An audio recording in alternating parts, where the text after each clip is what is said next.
Hello दोस्तों, कैसे हो? बढ़िया? आप बढ़िया तो मैं भी बढ़िया। तो आज के इस वीडियो में हम जो हमारा क्लास 10वीं का जो पहला चैप्टर था उनके जो एनसीईआरटी जो अभ्यास के प्रश्न हैं उनको हम करेंगे, एक एक करके समझेंगे, पढ़ेंगे।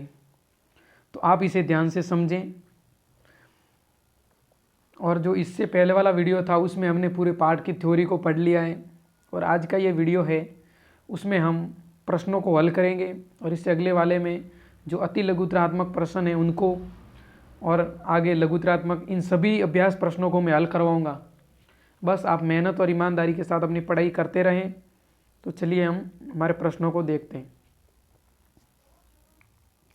सबसे पहले हैं वस्तुनिष्ठ प्रश्न। क्या है? वस्तुनिष्ठ प्रश्न।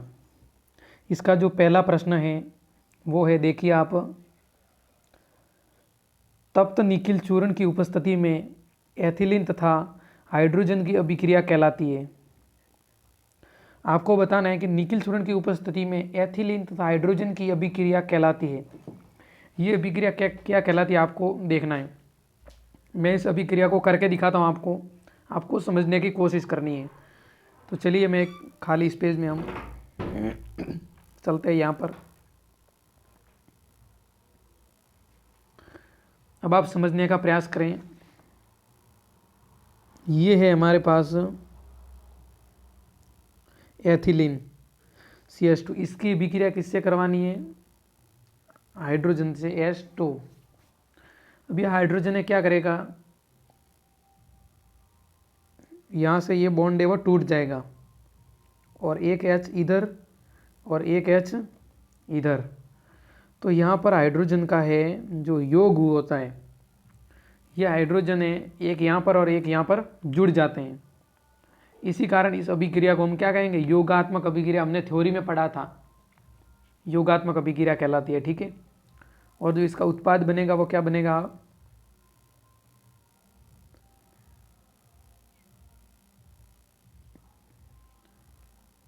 इथाइलिन। ठीक है, एथेन, एथेन भी बोल सकती हो।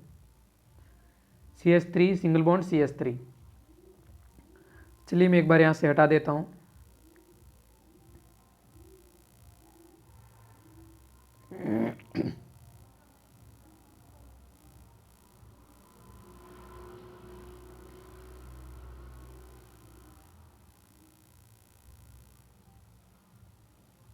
अब आप देखिए हमारा क्वेश्चन नंबर है 2।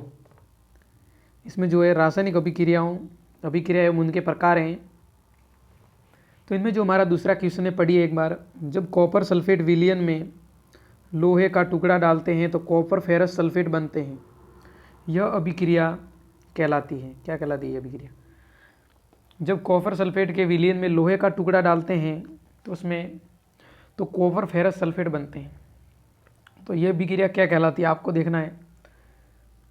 कॉपर सल्फेट का विलयन लेना है। तो वैसे मैं यहाँ पर एक ब्लैंक पेज पर समझाता हूँ, इसमें प्रश्न को एक बार दोबारा से पढ़ लीजिए। कॉपर सल्फेट विलयन में लोहे का टुकड़ा डालने पर कॉपर फेरस सल्फेट बनते हैं। हमें क्या बनता है उससे कोई मतलब नहीं है, हमें सिर्फ और सिर्फ इसका पता करना है कि इसमें योग हो रहा है या विस्थापन या प्रतिस्थापन क्या हो रहा है, उसमें अपन को ये देखना है। ठीक है ना। तो हम एक ब्लैंक पेज पर चलते हैं और वहाँ पर मैं आपको समझाता हूँ। तो देखिए अब हमने यहाँ पर क्या लिया है, देखिए आप, कॉपर सल्फेट का जो है विलयन लिया है हमने। उसमें हमने आयरन का जब टुकड़ा डाला तो ये Fe क्या करता है, कॉपर को यहाँ से प्रतिस्थापित कर देता है, विस्थापित। ठीक है। तो यहाँ तो जुड़ जाएगा, यहाँ Fe आ जाएगा, ये Cu है साइड प्रोडक्ट के रूप में निकल जाएगा, बेचारा बेगर हो जाएगा। तो जो है Fe यहाँ पर जुड़ जाएगा यहाँ पर, तो FeSO4। ठीक है ना। तो ये हमारा जो मेन प्रोडक्ट बनता है। तो इसमें इसके द्वारा क्या किया गया है? प्रतिस्थापन किया गया है। तो ये अभिक्रिया कौन सी कहलाएगी? प्रतिस्थापन अभिक्रिया। इसको भी आपको ध्यान में रखना है। चलिए प्रश्न की ओर बढ़ते हैं। तो इसका आंसर हो जाएगा प्रतिस्थापन अभिक्रिया। ठीक है। यहाँ पर थोड़ा क्वेश्चन है जो कट गया था, तो इसको मैंने यहाँ पर पेस्ट किया है। ठीक है, ये वाला दूसरा क्वेश्चन सेम है, इसमें आंसर ये हो जाएगा, ये वाला। ठीक, चलिए हम आगे बढ़ते हैं तीसरे क्वेश्चन की ओर। प्रश्न क्या, एक बार पढ़ लीजिए क्वेश्चन को। अमोनियम क्लोराइड को गर्म करने पर NH3 व HCl कैसे बनती है? ठंडा करने पर पुनः अमोनियम क्लोराइड बनाती है, अभिक्रिया कहलाती है।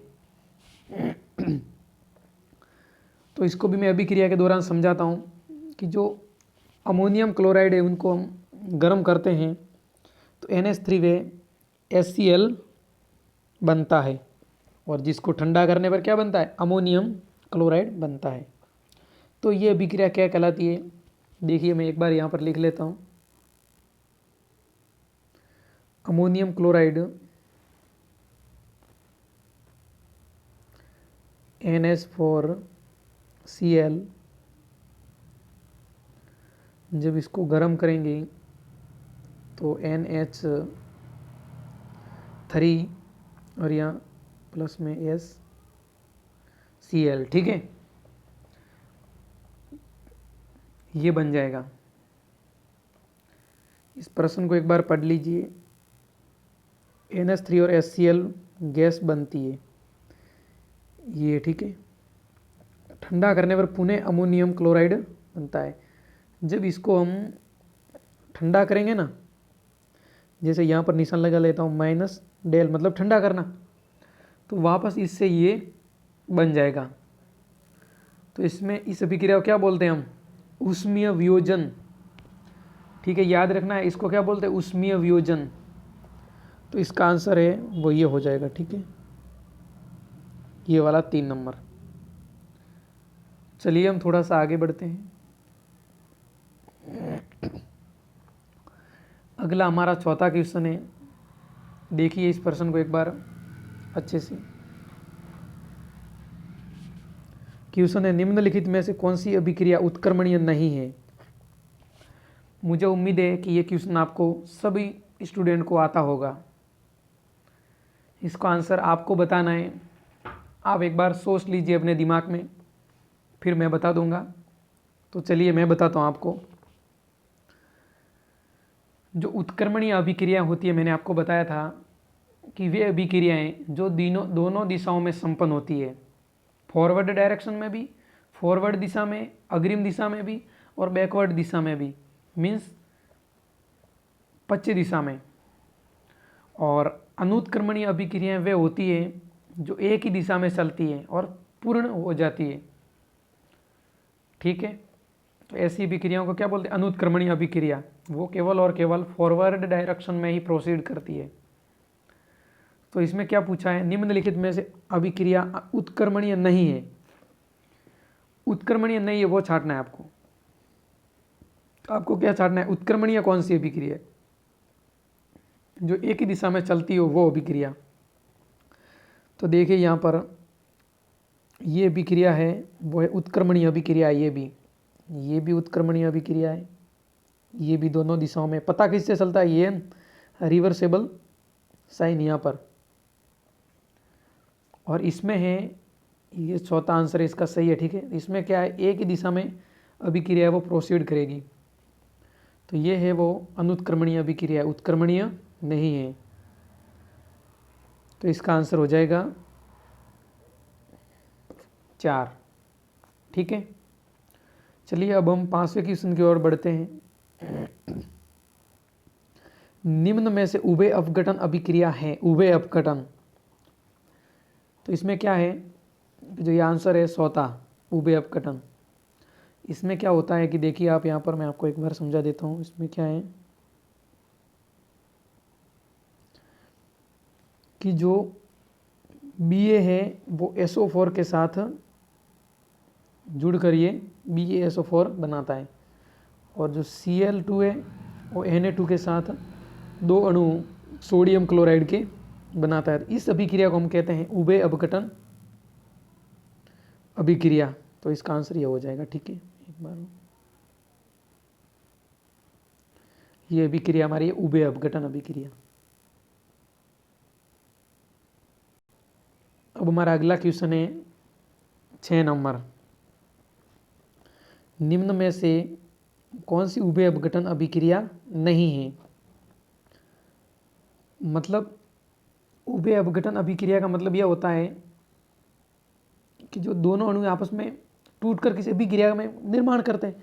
इसमें देखो इसमें कोई भी अणु टूट नहीं रहा है, इससे ये बन रहे हैं दोनों टूटकर, इसमें योग हो रहा है, तो ये तो योगात्मक अभिक्रिया हो जाएंगे। वैसे ये भी इसमें ये और ये जुड़ रहे हैं, ये है हमारी उभय अपघटन अभिक्रिया, इसको याद रखना है। ठीक है, इसका आंसर है वो हो जाएगा 1 नंबर, ये वाला। चलिए हम 7वें क्वेश्चन की ओर बढ़ते हैं।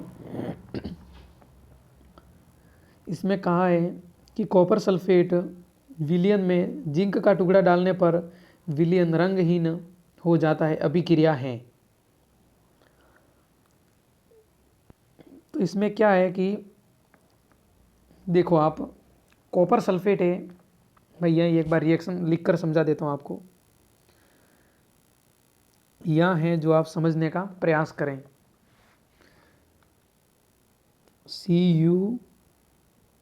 CuSO4, जब इसमें Zn का टुकड़ा डालेंगे, Zn क्या करेगा, कॉपर को प्रतिस्थापित कर देगा, तो बन जाएगा क्या, ZnSO4।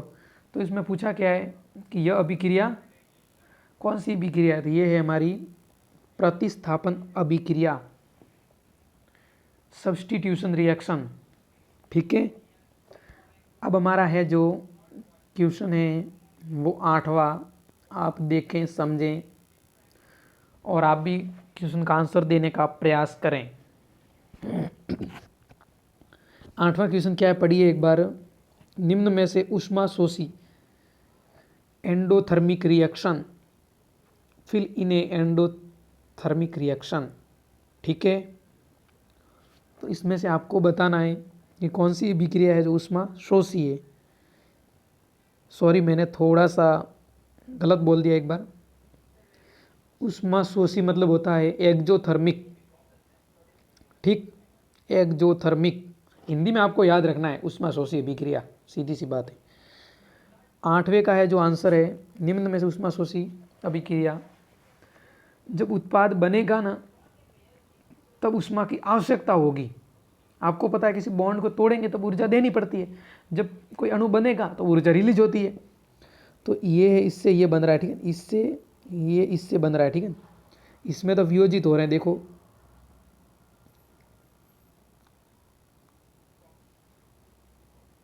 इसमें भी ऐसे है, इसमें भी ये योग हो रहा है। इसमें क्या है कि अणु बनते समय ऊर्जा की आवश्यकता होगी, तो इसका आंसर है वो हो जाएगा 1 नंबर। तो बच्चों, आज के इस वीडियो में हमने पढ़ा कि जो रासायनिक अभिक्रिया एवं समीकरण के जो वस्तुनिष्ठ प्रश्न हैं उनको हमने सॉल्व किया और समझा। जल्द ही मिलेंगे अगले वीडियो में। आज के इस वीडियो में इतना ही, और अगर आपने हमारे चैनल को सब्सक्राइब नहीं किया है तो चैनल को सब्सक्राइब कर लें ताकि आपको आगे की वीडियोज़ की नोटिफिकेशन मिलती रहे। धन्यवाद दोस्तों।